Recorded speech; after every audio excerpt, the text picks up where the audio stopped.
It was found sitting out with the trash, large, heavy, and made of metal. Looks like it comes in two pieces. The shape is kind of like a pillar drill, but instead of pushing down like you'd expect, this one seems to push up from the bottom, more like a hydraulic press. There's a wheel nearby, but it's not clear if it actually belongs to it. Stamped on the side, the Standard Engineering Company, along with the marking FL1. Nothing else to go on, no manuals, no clear use. What kind of job do you think required something that pressed upward like this? This was a heel press used in the shoemaking and bootmaking trade. It helped press the heels securely into place during the construction of shoes or boots. The leverage from the long handle allowed for firm, even pressure to bond the heel with glue or nails, depending on the style and era of the shoe. Tools like this were standard in cobbler shops before more automated machines took over the process. It was found in a storage area, sitting unused for decades. The device is about a foot tall with a metal grate on top and a hard rubber base. It seems to be some type of press, but without any clear way to identify it. What could this device have been used for? This was a press for applying hot patches to inner tubes, typically for car tires. Before modern tubeless tires became widespread, repairing punctures in inner tubes was a common task. The tool would hold a small metal container where a chemical patch compound or rubber plug was placed, often with a bit of heat-activated adhesive. You'd light a match, ignite the compound, and clamp it down over the puncture. The heat and pressure would bond the patch to the rubber, sealing the leak. It was found above the stove, magnetically stuck in a hard-to-see spot in a rented house, an electronic device about the size of a phone. It runs on batteries, has 3 pressable buttons that trigger beeps when touched, but gives no clues about what they're supposed to control. No branding, no product markings, nothing to hint at where it came from or what it was meant for. What do you think this mystery box was used for? This is a stovetop safety sensor, a small device designed to monitor the temperature above your stove. If the temperature gets too high, especially in cases where a pot might boil dry or oil overheats, it sets off an audible alarm or beeping sound. These types of sensors are often part of fire prevention tools in kitchens, especially helpful for elderly individuals or busy households. Some versions even work with smart systems or automatically shut off the stove if connected to compatible safety setups. It was found in a house dating back to the late 1700s. The object looks like a small tabletop press made mostly of metal with a central rotating plate and a few visible gears at the base. The main round plate measures around 7 inches across, while the smaller circular parts are about 1.5 inches in diameter. There are no markings or brand names anywhere on it. Any idea what this thing was originally used for? This is a thread spooler or bobbin winder, a handy little device used in sewing to wind thread onto bobbins or small spools. You'd mount the thread on one end, feed it through a guide, and then onto the bobbin. Once everything's in place, you crank the handle or engage the mechanism, and the thread winds evenly onto the bobbin. It was found in an old house that's been around for over a century. No one seems to remember where it came from or what it was meant to press. The device is small and screw-driven, made of metal, with porcelain pressing plates, each about 2 inches across. There's a tiny spout on one plate, likely designed to let liquid drain out as pressure is applied. The screw thread is fine, which suggests it was made for slow, controlled pressing, not heavy force. What do you think this thing was really made for? This is a laboratory press, designed specifically for use in situations where the material being pressed must not come into contact with metal. That's why the exposed parts are made of porcelain. It was most likely used in scientific or industrial labs rather than for household tasks like juicing fruit. Both companies associated with this kind of tool were known for producing lab and scientific equipment. It probably served for extracting oils, tinctures, or alcohols, especially in chemical or pharmaceutical research, where metal contact might cause a reaction, contamination, or skew the results. I do still wish I knew what sort of science thing you need to extract under pressure without contact with metal. Any chemists out there? This device was found at a thrift store. It has a rotating top that spins both ways and a small screen on the front. It's powered by AA batteries and appears to be functional, but there are no labels or markings to indicate what it's for. Any idea what this might be or what it's used for? This is an anemometer used to measure wind speed, though it's currently missing its cups. It likely fits into the top of a children's educational weather station or can be used independently for basic outdoor weather observations. When intact, the wind spins the cups, and the speed of rotation correlates to the wind speed, providing a simple and visual way to monitor weather conditions. This was buried in a park near a pond.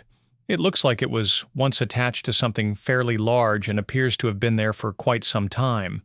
The pond itself serves both recreational purposes and plays a role in flood prevention and possibly water retention during droughts. Any idea what this might be? This is a geocache, a hidden container used in the outdoor recreational activity of geocaching. Participants use GPS or mobile devices to locate these hidden treasures, which often contain a logbook to sign and sometimes small trinkets for trading. Geocaches are typically camouflaged to blend in with their surroundings and can be found in urban, rural, or remote areas around the world.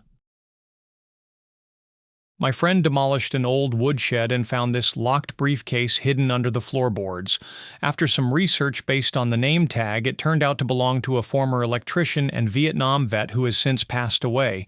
Inside were power supplies, plugs, a 9-volt battery, an alarm, a copper pipe with a closed end, and a removable steel bracket. The copper pipe fits into a female connector on the wooden hinge, but it's sealed. Nothing can actually flow through.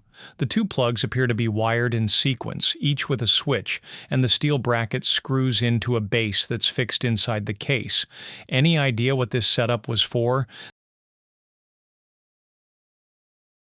This is a homemade strike alarm system for fishing, designed to monitor 2 fishing poles. The setup includes an intravenous stand and a copper pipe that serve as rod holders, while a 9-volt battery powers the circuit. Each fishing pole is connected to a switch inside a utility box with only one side of the electrical outlet powered. A bell is connected to the negative side of the circuit. To detect a fish strike, a cord end is plugged into the outlet, and a clip with electrical contact points is used to complete the circuit. A piece of cardboard is inserted between the contacts and is attached to the fishing line. When a fish pulls on the line, the cardboard is removed, closing the circuit and causing the bell to ring. This wood and leather object was left behind in an old house in the Philadelphia area. It's about 10 inches tall and weighs about a pound. Some people thought it might be boat-related, maybe an oarlock from an old rowing scull, but it seems too heavy for that. There are no markings to provide any clues about its purpose. The band towards the bottom is made of leather, with what appear to be brass rivets. Any idea what this could be? That's the upper part piston of a hand water well pump. The lower flap valve or weight with leather would close when that was going down to get more water loaded, then draw in more water into the chamber for the next batch. This small metal object was found in the front garden. It's lightweight and has no markings or writing. The object has an unusual shape, with 2 nooks that look like they're designed to lock on to something. The black part appears to be plastic and is a bit scratched. It's about 4 inches long. Any idea what this could be? This is an umbrella button, typically used as a part of the mechanism for opening and closing an umbrella. It can be pressed to activate the mechanism, allowing the umbrella to expand or collapse.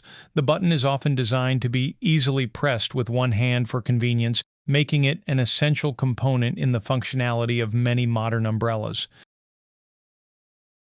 It was found in an old house, two forged metal cones, each able to nest inside a holder and lock in place with a pin. The pieces are solid and pointed, built to withstand heat, and designed to be securely closed and fastened. You could insert one of the cones into the holder, heat it up, then... What? That's the mystery. What kind of task would need a cone-shaped piece of metal heated and locked like that? This is a type of offering iron. It was specially designed for ironing ruffles, pleats, and frills, particularly on garments like collars and cuffs. The narrow, cylindrical shape of the iron made it ideal for shaping delicate fabric into even waves or folds. It would be heated, often by placing a metal rod inside the tube and heating that rod in the fire, then used to press the ruffles into shape. A must-have tool for achieving the sharp, decorative details popular in 18th and 19th century clothing. It was found in a box of old carpentry tools from early 1900s southern Finland. There's a sliding piece on top that can be adjusted and locked, almost like a caliper, but it doesn't measure anything in a straightforward way. Some thought it might be a key, but the shape and mechanism don't line up with that either. Does anyone know what it is? This is a saw rest, also known as a saw set. It's used to adjust the angle, or set, of each individual tooth on a handsaw after sharpening. That slight outward bend in alternating teeth helps the saw cut a wider kerf than the blade itself, preventing it from binding in the wood. This tool would have been a staple on any serious woodworker's bench back when handsaws were the norm, subtle but essential. It was picked up at a yard sale for $3. The toy isn't marked in any obvious way, but it immediately caught the eye. Any idea what this could have come from? This is the Secret Saturday's Cryptid Claw, a toy based on the animated TV series The Secret Saturdays. It's designed to resemble a cryptid capturing gadget used by the characters in the show, allowing fans to role-play as part of the cryptozoologist family. It was picked up without much context. Just one of those curious old gadgets you sometimes find in estate sales or secondhand shops. It's made of metal and clearly has a specific function, with 3 distinct keys, charge on a small lever at the top, and 2 larger ones labeled discharge and insulate. The only marking on it is RL357. What do you think this was originally used for? It's a spark gap transmitter, most likely used with a Wimshurst machine. These devices were among the earliest forms of radio transmitters, generating radio waves by creating an electrical spark between 2 electrodes. When connected to something like a Wimshurst electrostatic generator, the machine would build up high voltage, and when discharged, the spark gap would emit bursts of electromagnetic radiation. That energy could then be picked up by a suitable receiver, not unlike how early wireless telegraphs worked. These setups were once cutting-edge science, but now serve as fascinating historical reminders of how radio communication began. It was found in a high school auto shop, a strange all-metal clamp left behind by the previous instructor. No one's quite sure what it was for, not even the current teacher. In the center there's a toothed sliding piece that locks firmly into place. You can loosen it by lifting part of the mechanism, almost like a ratchet release. Any idea what this might have been clamping or shaping? This is a ring groove cleaning tool used in engine maintenance. Here's how it works. First, the piston is removed from the engine. Then, the piston rings or oil wipers are taken off. The piston is inserted perpendicular to the tool, resting in the L-shaped opening. When you squeeze the handle, a small scraper extends into the piston's ring groove. Rotating the piston while applying pressure lets the tool scrape carbon buildup and debris from the groove, helping ensure a proper seal when new rings are installed. A simple, effective tool for keeping engines running smooth. Ever used one yourself? It was found in an old man's shed, likely untouched for decades. The large lever on the left swings down about 180 degrees and locks the front hinge in place. When opened, you can see a mechanism inside, a heavy metal plate that moves when you pull the bottom handle, pressing or possibly cutting against another surface. There's a removable weight inside the body, adding to the force or stability during use. The only markings are stamped into the side. Asterisk James. Warwick patentee Manchester, though James Warwick is sometimes associated with sewing machines around the early 1900s, this device doesn't quite fit that mold. What do you think this tool was originally made to cut or form? Drop your comment below the video. We'd love to hear your guess.